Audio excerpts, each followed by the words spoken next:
Welcome to The Forum, your modern-day coffeehouse, where ideas can be birthed, exchanged, and wrestled with.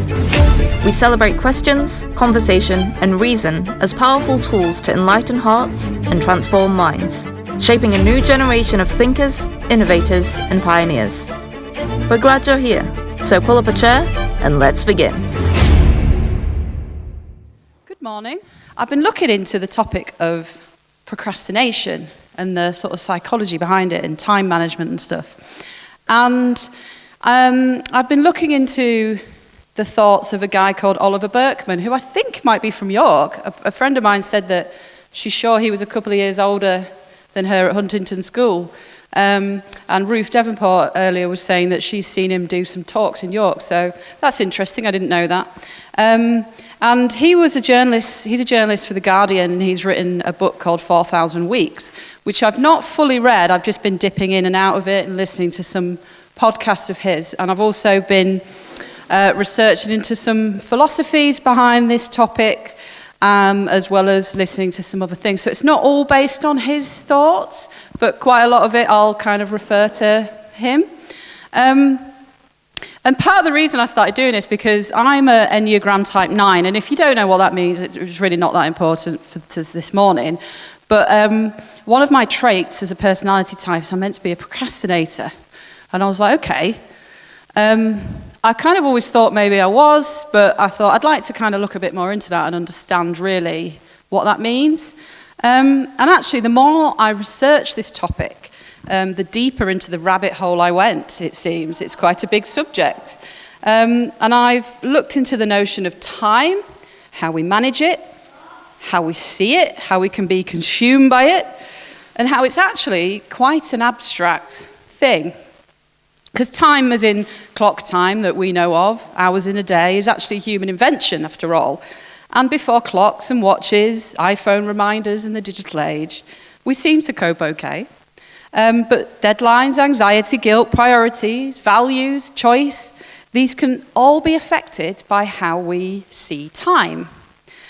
So it's actually more of an internal thing, and you know I like to get in your head, that we can get quite weighed down by, to-do lists, and the heaviness of anxiety and guilt when we're not making the most of our time. Yet, turns out, apparently everyone procrastinates. No one is free from that burden. So procrastinating is really when you put things off. And I think we're all guilty of putting things off or not always achieving all that we would like to, not going to the places we maybe said we wanted to, or seeing everyone we want to, and not experience all that we'd hoped. But why? Why is that? And why do we carry such kind of strong feelings when it comes to that sort of thing? Let's have a show of hands now. Has any of you, who's put something off this week or not got something done that you wanted to? Yeah, quite a lot of us. It's quite common, you see. And according to Oliver Burkeman, his most recent book looks at time management for mortals. And he says that on average, if you live to 80, which Eunice is already well beyond, you've got 4,000 weeks. Your life is 4,000 weeks. So that's roughly how many weeks you get if you live to 80. 4,000 weeks. When you say it like that, it suddenly feels a lot shorter. It suddenly feels a bit more limited, doesn't it? Just 4,000 Saturdays, 4,000 Sunday mornings, 4,000 chances to get around to it. And now, what do most of us do with those weeks? I think, if we're honest, we act like we've probably got an endless supply.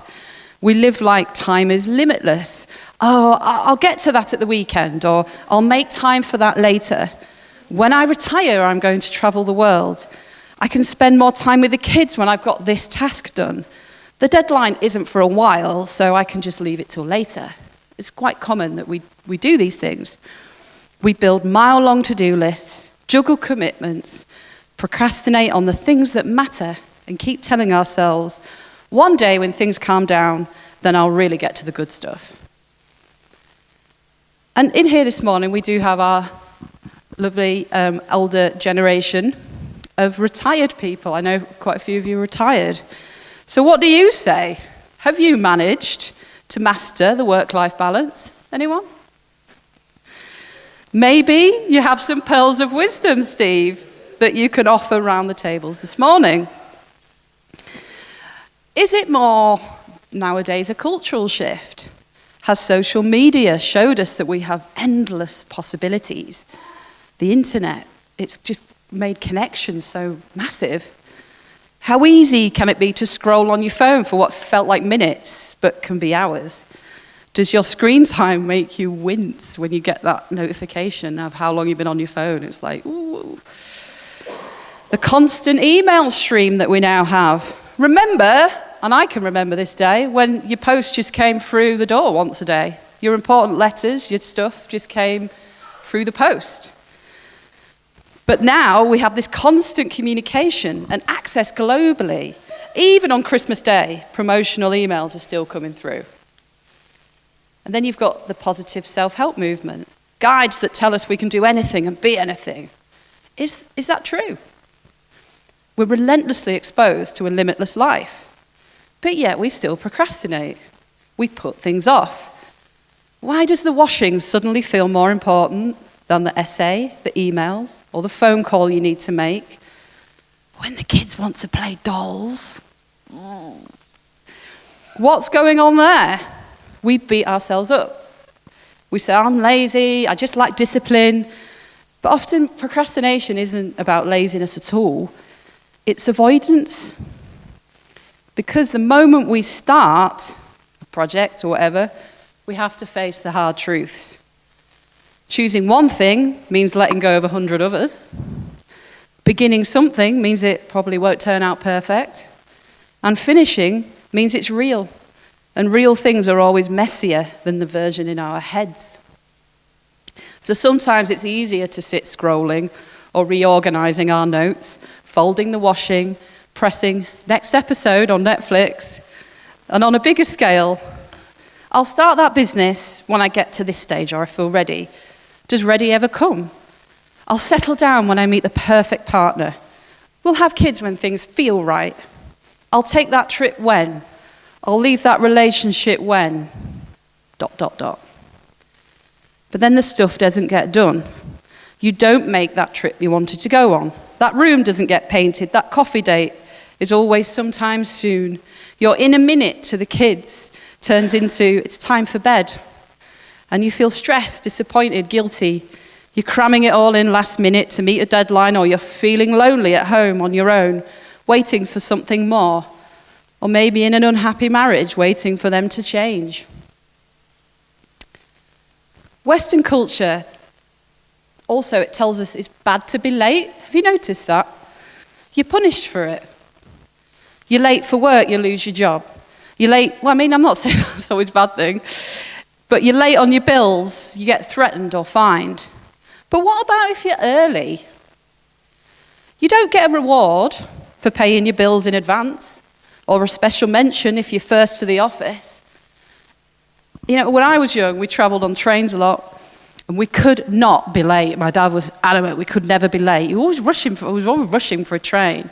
And I find now in my adult life, that's kind of how I am, always rushing to be somewhere. He really drilled it into us. And I have such anxiety about that now, that either I'm ridiculously early or I'm rushing to be on time. And I just wonder as a society whether that's kind of affected sometimes how we can behave. There's one little example. It's just a funny little anecdote. Years ago, Leeds United were in the playoffs. Years ago. I think they were playing Aston Villa. I can't remember what year. My brother Ian was still here. And my dad was so honest about getting there early. We literally got to Wembley Stadium when it opened. We were the only people sat in Wembley Stadium. We were that early. And my dad rocked up at kick-off. I was so mad. But then there's something called the efficiency trap. The saying goes, when you want something doing, ask a busy person. If you're good at emails, then you just get more. People see you as reliable, so send more your way. The efficiency trap is the more efficient you are, the more you just get loaded with other stuff. Or like me, you might take more on as you know you can cram a little more in or make that happen. Sometimes it's just easier to do it yourself and you become too efficient. But here's the uncomfortable truth. Things never calm down and there will always be too much to do. Most of our time management systems are based on a myth. The myth that if we just find the right app, the perfect routine, the magic productivity hack, then one day we'll get everything under control. We hold out to retirement, or when we meet the perfect partner, have the ideal setup. But ultimately, this is about our need to control. On a deeper level, we can procrastinate as to have the project or thing or relationship undone. Means it still holds its charm, its perfection, its excellence, and excitement. Once it comes into the real world and stops being a dream, you can see its flaws, its failings, and its challenges that inevitably come. Where do you stumble? What does the deadline make you get done? Do you feel you have to clear the decks before you can do X, Y, and Z? What do you avoid? Do you avoid the hard conversations? The harsh reality of your situation? Do you prioritize the essential things over the desirable ones? Why? Why is this stuff sometimes more important when you know that other thing is? The truth is, it will never be perfect. It will never get done, and you are not living a limitless life. There you go. That sounded really motivational, hopeful, didn't it? Lovely.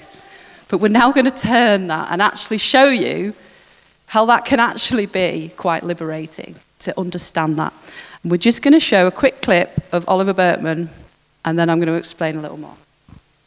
Self-help gurus love to talk about how, there are no limits. If you really believe in anything, you can do anything. This is ridiculous. Of course there are limits. I'm never going to be a professional footballer. I'm never going to be president of the United States. Although, to be fair, I would have said the same thing about some other people a few years ago also.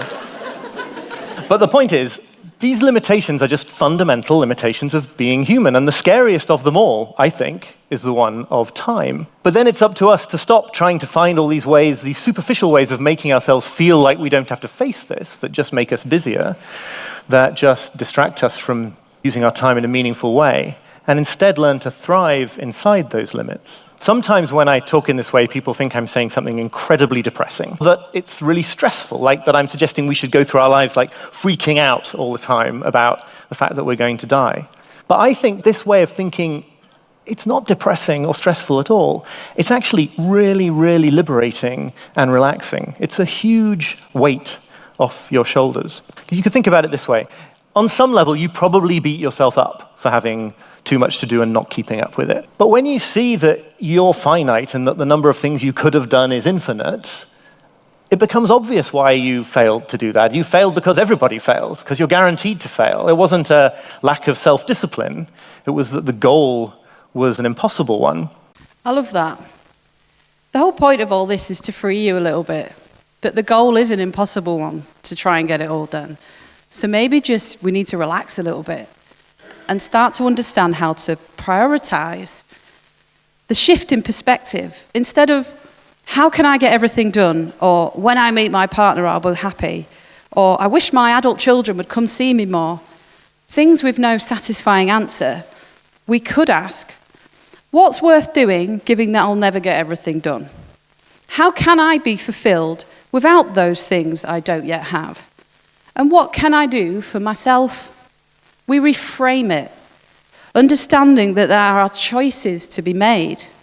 Because as Oliver says in the clip, we are finite humans and the number of things we can do is infinite.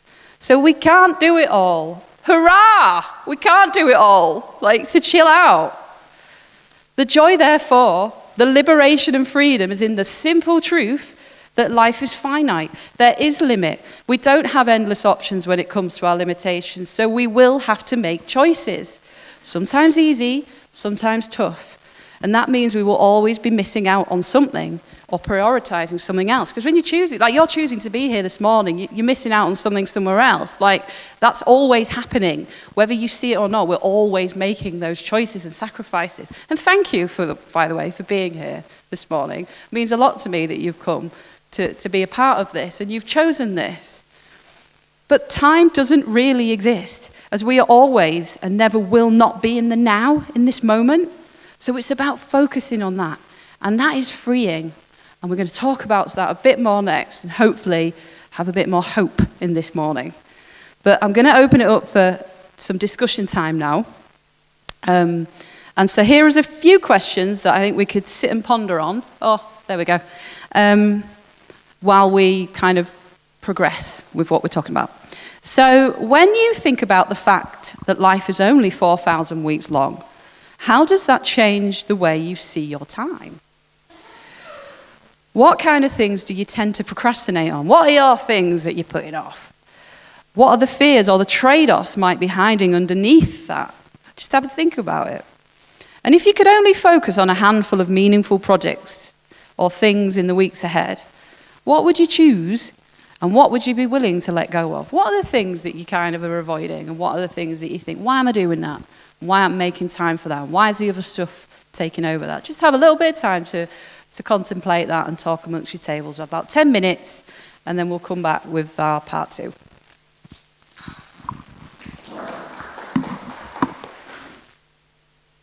Right, I'm just going to wrap up the discussion time for now. I feel like actually it's really got people talking this subject, so that's nice, because we obviously all feel it. And even on our table, the difference in how we all react to these things was fascinating. We've got a teacher, someone wanting to be a teacher, borderline nihilist, and a scientist who research never ends, and it literally is limitless. So that was interesting. But I'm just going to show another clip now, just to kick off part 2 of our morning. The psychotherapist Sheldon Kopp, he says, "You're free to do whatever you like. You need only face the consequences." I think what's so liberating about this is that all the time when we face decisions in life, whether it's big life choices or just daily decisions like what to use the next hour for, when it could be email or it could be spending time with my family, we often get mired in indecision, basically because on some unconscious level we're waiting for an option to come along that won't have any downsides. That means we don't have to make any awkward choices or any tough sacrifices. And Sheldon Kopp is saying, no, there are always going to be downsides. That's what it is to be a finite human. So deciding to do anything with an hour of your time means sacrificing all the other possibilities. Leaving a relationship causes pain, but staying in a bad relationship causes pain. So there's downsides whichever way you look. And the amazing thing about this is that when you understand this, you're actually free in the only way humans get to be, which is to ask in every context the only question you need to ask, which is, which set of problems would you like to have? Choose your hard. One thing Burkeman asks is, what's worth doing given that I'll never get everything done? So far, we've explored the idea that we can't do everything, that procrastination often hides our fear of limitation, and that maybe the real art of time management isn't about control, but it's about acceptance and choice. Berkman's ideas actually echo the wisdom and traditions that philosophers have been looking at for thousands of years. This isn't necessarily, it's just a modern take on Stoicism and Buddhist beliefs. The Stoics warned us about wasting time, that it's a precious resource, and the Buddhists remind us that time has impermanence, that everything changes, everything passes, and that the clinging to the illusion that we'll always have time, that the future will unfold exactly as we plan, is a cause for suffering. Others believe that we don't truly grasp the meaning of our lives until we face our mortality, when we remember that our time is finite. Life becomes clearer and we stop postponing the important things. This connects directly with procrastination. When we delay endlessly, we're living as if time were unlimited. But when we acknowledge our finitude, suddenly later isn't always a safe bet anymore, and it can push you to act now. Time in theory is really hard to understand when you look at it. It's more these days a sequence of events or routines, days of the week, calendar months, minutes ticking away. But where are we in it all? We were talking bit about this on the table with Amel about time. Because really, we can only be in the now. The here and now. It's about moments rather than it's moments. So when we're making that a future thing, by putting things off or controlling an outcome, we're making the now about a future endeavor, then is that when we're actually really wasting it? We're not living in its power now. Maybe it's a paradox that we need to waste time in order to use it well, instead of worrying about making it all count, but that it all counts. I'm busy doing nothing. Standing and taking in a beautiful scene, or watching the birds, or feeling the sun on your face when you're sat in the garden. That matters too. It's liberating, really, to accept that you're only as good as you are in the moment. Is time a healer? We hear that a lot. I'm not so sure. Or is it just putting distance between you and that moment that you felt hurt? And we can all, I think every one of us in here can all relate to things that might trigger us. And you can be right back in that moment from a while ago. And when you're in that context, it's like time doesn't exist anymore. You're right back there with that feeling, that emotion. And it's almost like time never passed at all. Feels like it was only yesterday. Emotions and time play their part. Is healing, therefore, more about the growth of your heart and mind? Does time heal you, or does wisdom? Is what we do with that time, those moments since, that is more important? How do you value and measure it? Is time a commodity? We talk about spending time. Is it a currency? Is that because we see it as something that has a cost? The truth is it does. We do need to decide what that cost is. We were talking about that on our table a little bit. Earlier, one thing can cost you another thing. I've got a lot of quotes in this bit. So from Burkeman, he says in his book, the more you try to manage your time with the goal of feeling and achieving total control and freedom from the constraints of being human, the more stressful, empty, and frustrating life can be. We can't control time. So is it better to stop trying to manage it? None of us have true control over the future, so it's a constant recipe for anxiety, a desire to dictate the next moment mixed with the knowledge that you can't. Fun. So it's not about learning to live a limited life, it's about accepting that you already do. The real challenge is, how do we live this out? How do we translate these big ideas about time, finitude, and procrastination into our daily choices? Every day we make choices to do one thing or another. We're technically always procrastinating somewhere or not doing something, not meeting that person if we've chosen something else. Life throws you curveballs. My son George, this week, Friday, he came home from school sick. So that threw a spanner in my plans. I had to shift my priorities and make some choices. Even yesterday, having to do this talk and he wasn't well, I had to make some hard choices. Rather than managing time, perhaps we need to manage our priorities, like what matters. That may be work, deadlines. We're saying this on the table. We do have responsibilities still, and no one is saying you should shirk those. But it's about those middling priorities, the ones that seem to spread over a little bit and take over. Have you ever got to the end of the day and thought, I didn't actually get done the thing I wanted to? Or spend enough time with my family that I wanted to? And it's kind of not meant to be easy, because it's life. Life isn't easy. It's not all great, is it? Some days it will suck that I had to work and not see the kids or the grandkids, or that you felt sick and so you needed to stay home. Sometimes these things happen and it can be a bit rubbish. But as Burkeman says in the clips, which set of problems will I tackle? And Elizabeth Gilbert, author of Eat, Pray, Love, points that out, that it's easy to say no to the things that you don't want to do, or to put them to the bottom of the pile. But you also need to start saying no to the things that you do want to do, with the recognition that you only have one life. Sometimes you have to do that. That's a tough pill to swallow, actually. But if you're spending time with someone or doing something that you're not really invested in, or that you're not feeling that energy, and it feels like a bit of a compromise maybe to another friendship or a task that's more fulfilling, or that maybe you need to say no. Or if you really want to go to that gig or event, but it comes at a cost to your family time, or a deadline that you've put off, then maybe saying no is the harder choice. It's about what you value. Decide what those are, your priorities, and then that'll all follow. I mean, there's a study that he talks about in his book about listing your top 25 priorities. Maybe you should do that. Maybe it's a bit of homework this week. Lift your top 25 priorities.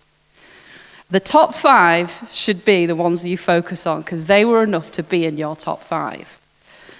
And then the other 20 you should actively avoid at all costs, because these are the ones that are not, and I quote, sufficiently important to you to be in your top 5, yet seductive enough to distract you from the ones that matter most.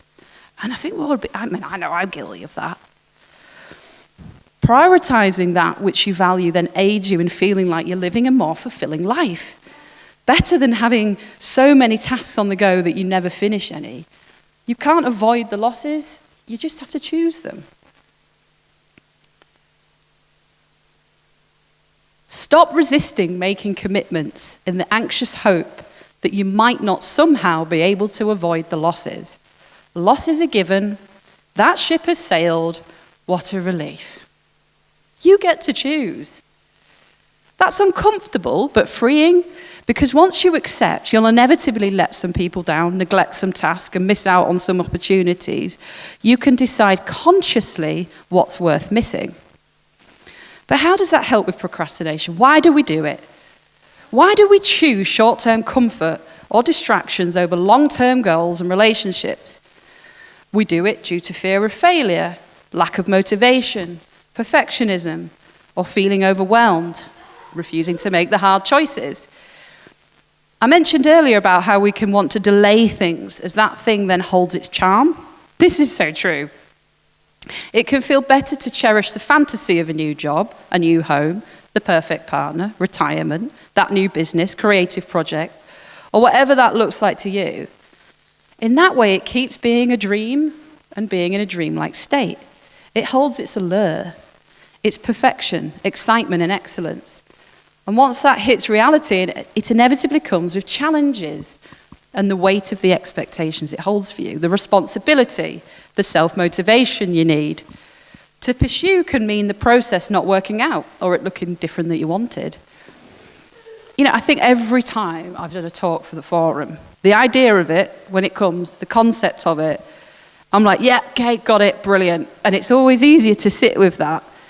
And then when I start putting it in reality in words on paper, it's like, why is this not happening? I come against this sort of wall sometimes, and it can be really stressful. The actual process of it, of getting it from my head into something deliverable. And it's the same with my work. I'm an artist, for anyone who doesn't know, and it can always look better in my head, but then I've got practical limitations. My skill might not be quite what I imagine it may be, and my enthusiasm, I might be tired, I don't know. It can all really affect the final product. And there's often been jobs that I've finished that I've not enjoyed, if I'm honest, and I've not liked the end result. But despite the praise I may or may not get. But is that important? Or is it more important to just be doing it? I don't know. It wasn't how I pictured it would be. Imposter syndrome, that plays a part. Or the reality of it simply not working out. It failed. So because of that, I can avoid it, and we can all avoid these things. Leave it till later and tell myself, I just need to hone my talent, or I've just got to perfect what I'm saying. I read more, learn more, and it's still never there. You can never perfect these things, because that's life. If you're procrastinating on something because you're worried you won't do a good enough job, I love this quote, you can relax. Because judged by the flawless standards of your imagination, you definitely won't do a good enough job, so you may as well make a start. We don't get to be good at everything at the same time. excelling at work, at parenting, friendships, seeing the world, volunteering for good causes, being witty and great company. It's a fantasy, and my actual life will inevitably prove disappointing in comparison. So just stop putting so much pressure on yourself. But what about when you do lose your job or lose your partner? They leave you. A loved one passes away. The finances fall. The projects fail. What then? The world still turns and life still goes on. It's a hard reality to face. But in the grander scheme of things, you figure it out. You find a way. And the point is that when I make the stakes so high and put pressure on myself, you freeze. Yet we don't need to. It will all be okay. And if it's not, it will still be okay. Lift that pressure off. The world doesn't stop because you did or didn't do that thing. Is there ever a perfect? There's something really quite powerful about our human ability to pick ourselves up and rise. This can have a calming effect. Let that be a comfort. To then take actions that you've been fearing or avoiding. Make that call. Make that leap. Exchange on that house. Hand your notice in. Face that family issue. When you take that leap, that step, you can no longer look back. And there's only one direction to travel. Forward. I thought this was being more motivational. We're just a bit doom and gloom. Sorry, guys. So in conclusion, where does that leave us? And how can we move forward, practically speaking? And I think what I'm trying to say this morning is I don't have all the answers. I know in my life, I was saying on my table, I've learned how to limit things a little bit. I've learned how to put in some self-discipline when it comes to my time. I make sure I make time on the evening to be with the family and to relax. I'm quite selective about what I'll do now on an evening. I remember years ago when I was at university, I remember ringing my friend Chris, crying, going, I don't know, it's so overwhelming. And she said, get up and get it done during the day when you're awake and you can. Like, use the hours where you feel motivated to do that and then rest when you need to rest. And I actually found that really helpful advice, which I've carried through. You know, there are tips and things that you can do to help you manage yourself better. But, you know, no one has the perfect answer because we always do things differently, don't we? But there could be ways that we could cope better. So it's about choosing more honestly, about making peace with the fact that our time is limited and then living more fully because of it. And you can live a fuller life when you start limiting some of these things and not letting it take it over so much. And I've got a few takeaways for you this morning, some practical stuff. Number one, the productivity trap, the efficiency trap I talked about earlier. Most of us treat time as a resource to be optimized. We think, if I can just get more efficient, then I'll free up space for the things that matter. And once I get this done, I can get onto that. And we're instant in our response, quick to deal with things and take on more, as often it's easier to just do it yourself. Or like me, you're just a bit crap at saying no. I mean, being self-employed is quite a tricky one here. It's quite hard to say no sometimes when, you know, you feel like you don't want to lose the work. But then you can be at risk of having so much work, you can't juggle it. It's really hard. But here's the trap. The more efficient you get, the more new demands rush in to fill the space. You just generate more work for yourself if you don't learn to limit. So step one is recognizing that you can't solve the problem of limited time with efficiency. It just doesn't work. 2, choose your losses. You can't do everything, so every choice is a kind of loss. So you're saying yes to some things and no to others. Starkly put, to live a meaningful life is to choose what to fail at. You can decide what you're putting meaning into. It's reframing the narrative that failure isn't just inevitable, it's strategic. Think about how you make that work for you and fulfilling the things that you want to be doing with your time, with your one wild and precious life. Which brings me on to next, patience and presence. Another consequences of our limited time is that rushing doesn't actually help. We hurry because we'll think we'll arrive at some restful future. When I get to this point, when I get to that, when I retire, that's my one at the moment, so I keep saying that one. When I retire, the future never arrives. You only ever live in the moment you're in. In regards to procrastination, instead of it being anxious and heavy, could we soften it a little with patience? What's one small step that I can take right now? Make it bite-sized. 1 hour a day. 10 minutes a day. Apparently it takes 3 days to break a habit. So maybe take those baby steps to help change your patterns. Maybe feed into things a little more slowly and steadily, that thing you want to do. Don't put it off, just make it smaller. And 4, facing finitude. At its deepest level, all of this is about mortality. 4,000 weeks. Don't let that depress you, though. Let it free you. You'll probably never see all the places in the world you want to. So instead, pick your top 10. Just choose. Think, actually, I can't do it all, so which ones do I really want to do? Think like that, maybe. And the poet Mary Oliver, we've heard many times, puts it beautiful. Tell me, what is it you plan to do with your one wild and precious life? And it's the same question we're talking about this morning, but just with different words. Given that we can't do everything, what will you do? And when you start working through these simple points, a few things can change. You stop trying to overachieve, run yourself ragged, take on too much or too little, and accept that being enough as you are in this moment is where you must always start. You take on fewer projects, fewer expectations and demands, and focus more on meaningful ones, because you choose what and who matters. And you stop waiting for the perfect time to begin, and just begin. And you see procrastination not as a failure, but as an opportunity to reflect and restart. And I'm going to finish this morning with some words of wisdom from this book. I love this paragraph, so I'm going to read it to you. The average human lifespan is absurdly, terrifyingly, insultingly short.